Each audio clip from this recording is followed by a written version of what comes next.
టేస్టీగా హెల్తీగా ఒక బ్రేక్ఫాస్ట్ రెసిపీ కావాలి అంటే మీరు ఈ ఆంధ్ర పెసరెట్ చేసుకోవాల్సిందే.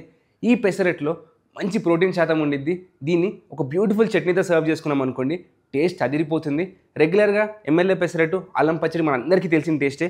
కానీ ఇవాళ మనం కొబ్బరి పల్లీల పచ్చడి చేసుకుందాము. అది కూడా ఈ క్రిస్పీ పెసరెట్తో అనమాట.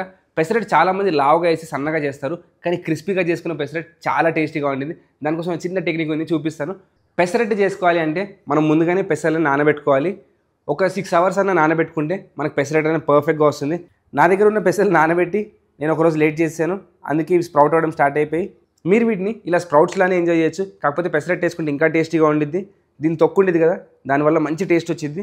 ఒక మిక్సీ జార్లో ముందుగా అల్లం ముక్కలు, ఒక 1 inch అంత అల్లం ముక్కలు, దీంట్లో కారం సరిపడా పచ్చిమిరపకాయలు, 1 కప్పు పెసర్లకి 3 నుంచి 4 పచ్చిమిరపకాయలు వేసుకోండి.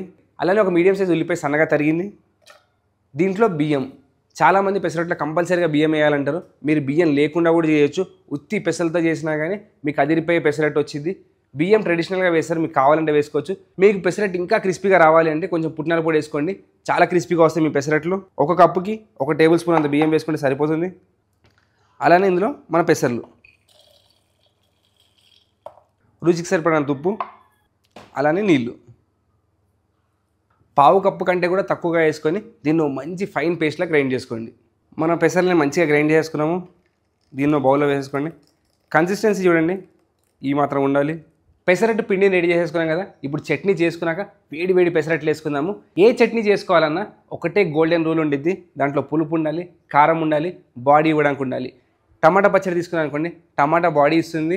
దాంట్లో టేస్ట్ యాడ్ చేయడానికి పల్లీలు కూడా వేస్తాము. కారంకి పచ్చిమిరపకాయలైనా వేసుకుంటాం, ఎండుకారం అయినా వేసుకుంటాము, కొంచెం చింతపండు వేసుకుంటాం. కొబ్బరి పచ్చడి చూసుకున్నాం అనుకోండి, కొబ్బరి బాడీలా పనిచేస్తుంది, పచ్చిమిరపకాయలు ఘాటుకు వేస్తాం, కొంచెం చింతపండు వేసుకుంటాం. అలానే ఇవాళ నేను పల్లీలు కొబ్బరి రెండింటి కాంబినేషన్లో చేస్తున్నాను. ఈ పెసరట్టుకి ఈ చట్నీ చాలా టేస్టీగా ఉంటుంది. నా ఫేవరెట్ చట్నీ అనమాట. అల్లం చట్నీ తర్వాత ఏదైనా చట్నీ బెస్ట్ చట్నీ విత్ పెసరట్టు అంటే ఈ చట్నీయే. చాలా బ్లైండ్గా చేసుకోండి మీరు, అంత టేస్టీగా ఉండిద్ది. 1/2 కప్ అని వేయించిన పల్లీలు, నేను వేయించి పల్లీలు పొట్టు తీసేస్తాను, ఎందుకంటే అవి తినేటప్పుడు అక్కడక్కడ తగులుతూ ఉంటుంది పొట్టు, సో అందుకని నేను పొట్టు తీసేస్తాను. దీంట్లో కొన్ని వెల్లుల్లి రెబ్బలు, 1/2 స్పూన్ జీలకర్ర, ఒక 5-6 పచ్చిమిరపకాయలు, కొంచెం చింతపండు రెబ్బలు, చాలా కొంచెం వేసుకోండి, చింతపండు ఎక్కువ వేయకండి. చూడండి ఎంత కొంచెం వేస్తున్నాను. పచ్చి కొబ్బరి ముక్కలు, నేను పచ్చి కొబ్బరి స్కిన్ కూడా తీసేసాను. 1/2 చెంచా ఉప్పు, నీళ్లు. దీన్ని గ్రైండ్ చేసుకోండి. మరీ ఫైన్గా గ్రైండ్ చేయకండి, కొంచెం కోర్స్గా పెట్టుకోండి. అప్పుడు చట్నీని అద్దుకొని తినడానికి చాలా టేస్టీగా ఉండిద్ది. హోటల్లో మనం అందరం వెళ్ళి గట్టి చట్నీ కావాలని అడుగుతాం కదా, పెసరట్టు దోశలతో పాటు గట్టి చట్నీ చాలా టేస్టీగా ఉండిద్ది.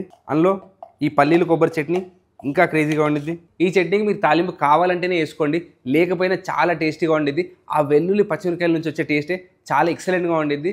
మీకు అడిషనల్గా క్రంచీగా కావాలంటే కొంచెం శనగపప్పుతో తాలింపు వేసుకోవచ్చు, కానీ నేను మాత్రం వేయట్లేదు. ఇప్పుడు మన దోశ పిండి రెడీగా ఉంది, పెసరట్టు పిండి రెడీగా ఉంది. పెసరట్లు వేసేటప్పుడైనా దోశలు వేసేటప్పుడైనా అందరికీ వచ్చే కామన్గా ఒక ప్రాబ్లం ఏంటంటే దోశ పెనానికి అంటుకుపోతుంది. అది తీసినప్పుడు చిరిగిపోయి సరిగ్గా రాదు. సో మీరు ఎంత నాన్ స్టిక్ ప్యాన్ వాడినా కానీ దోశలు అంటుకుపోయే ఛాన్సెస్ ఉంటాయి. మెయిన్ రీజన్ ఏంటంటే ఒకటే పెంక పైన మీరు చపాతీలు చేస్తారు, దోశలు చేస్తారు. అలా చేసినప్పుడు దోశలు అంటుకుపోయడానికి ఛాన్సెస్ చాలా ఎక్కువగా ఉంటాయి అన్నమాట. దోశకే వాడాలి, చపాతీదే వాడాలి. లేదు మా ఇంట్లో ఒకటే ఉంది, ఏం చేయాలి అంటే ఇది చేయండి. మీ ప్యాన్ని చాలా వేడి చేసేసి దాని మీద కొంచెం నూనె వేసేయండి. నూనె వేసి కొన్ని ఉల్లిపాయలు సన్నగా కోసి దాని మీద వదిలేసేయండి.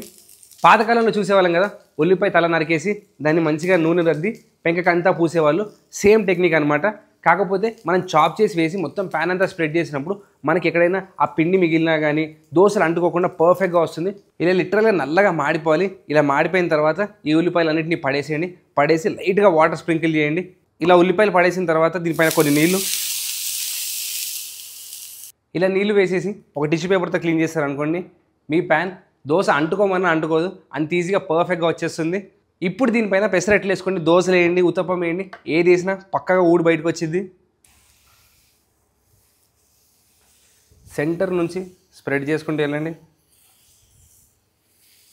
ఒక 1/2 చెంచా నూనె వేసి దీన్ని మంచిగా కాల్చుకోండి. కొంచెం జీలకర్ర, సన్నగా తరిగిన అల్లం, కొన్ని పచ్చిమిరపకాయలు, అలానే మనందరి ఫేవరెట్ కొంచెం పచ్చి ఉల్లిపాయలు. అది దోశ అవనివ్వండి, పెసరట్ అవనివ్వండి, కంపల్సరీగా కొంచెం ఉల్లిపాయలు చాప్ చేసేసుకుంటే దాని టేస్ట్ అదిరిపోతుంది. సో దీన్ని మీడియం ఫ్లేమ్లో ఒక 3 to 4 minutes కుక్ చేసుకోండి. ఇలా కుక్ చేసుకున్నప్పుడే మీకు మంచిగా క్రిస్పీగా వచ్చింది, రంగు కూడా పర్ఫెక్ట్గా వచ్చింది మన పెసరట్కి. చూడండి ఎంత బ్యూటిఫుల్ కలర్ వచ్చిందో మన పెసరట్కి. ఇలా మంచిగా రంగు రావాలి. పెసరట్లు వేడి వేడి మీదగా తింటేనే అసలు మజా. సౌండ్ వినండి.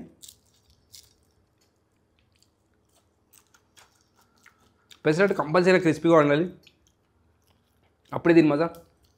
ఇందులో వేసుకున్నాం కదా అల్లం పచ్చిమిరకాయలు, అది గ్రైండ్ అయిన తర్వాత మొత్తం పిండి అంతా కలిసిపోతుంది. సో ప్రతి బయటలో మీకు ఆ టేస్ట్ వచ్చింది. ఉత్తి పెసరట్టు ఇంత బాగుంది, దీన్ని చట్నీతో సర్వ్ చేసుకుంటే ఇంకా టేస్టీగా ఉండేది. సో చట్నీతో కలిపి సర్వ్ చేసుకుందాం. మన గట్టి చట్నీ, శాస్త్రానికి కొంచెం అల్లం పచ్చడి, వేడి వేడి పెసరట్టు, దాంతోపాటు గట్టి చట్నీ.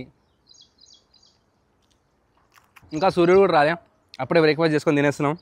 తప్పకుండా ట్రై చేయండి. ఇఫ్ యూఆర్ హెల్త్ కాన్షియస్, కొంచెం ప్రోటీన్ యాడ్ చేసుకోవాలి మీ బ్రేక్ఫాస్ట్లో మీల్స్లో అనుకున్నప్పుడు, you try this. May not be best protein source, but better than idli dosa. So కంపల్సరీగా ట్రై చేయండి. సింపుల్ పెసరట్టు, చాలా ఈజీగా చాలా క్విక్గా అయిపోతుంది. చట్నీ పీక్స్ అనమాట. పెసరట్టు చాలాసార్లు చూపించాను, చాలామంది చూపించారు, కానీ ఈ చట్నీ మాత్రం నాకు ఇష్టం. కోకోనట్ పీనట్ రెండింటి కాంబినేషన్లో కొంచెం గార్లిక్ వేసుకొని అదిరిపోయే చట్నీ, దేంతో తిన్నా సూపర్గా ఉండేది.